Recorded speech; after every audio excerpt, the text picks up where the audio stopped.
இன்றைக்கு ஆண்டவர் நம்மளோடு கூட பேசுகிற வசனம் மார்க் 13வது அதிகாரம் 23வது வசனம்.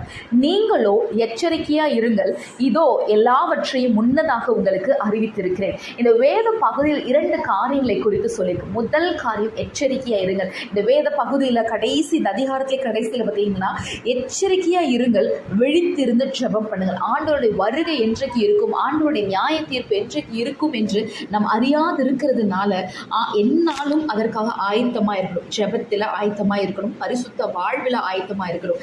2வது காரியம், எல்லாவற்றையும் முன்னதாக அறிவித்திருக்கிறேன். ஆண்டவருடைய வருகை எப்படி இருக்கும், நியாய தீர்ப்பு எப்படி இருக்கும், ஆண்டவருடைய சமூகத்தில் யாரெல்லாம் பரிசுத்தவான்களாய் இருப்பார்கள், எப்படிப்பட்டவர்களெல்லாம் ஆண்டவர் பரலோகத்தில் அழைப்பார், யாரெல்லாம் நரகத்தில் தள்ளப்படுவார்கள் என்று முன்னதாகவே ஆண்டவர் செல்லன் தெளிவாக வேதத்தின் மூலமாய் நமக்கு அறிவித்திருக்கிறார். இப்படி ஆண்டவருடைய சத்தியத்தை அறிந்த நம்ம இன்னும் பாவத்தில் இருப்போனா நிச்சயமாய் நமக்கு ஆண்டவர் அதற்கு சரியாய் நியாயம் தீர்ப்பார். இன்றைக்கே நாம் விழித்திருந்து ஜெபம் பண்ணுவோம், எச்சரிக்கையா ஆண்டவருடைய வருகைக்கு ஆயத்தப்படுவோம், பல ஜனங்களை ஆயத்தப்படுத்த நம்மை ஒப்புக் கொடுப்போம். ஆமீன்.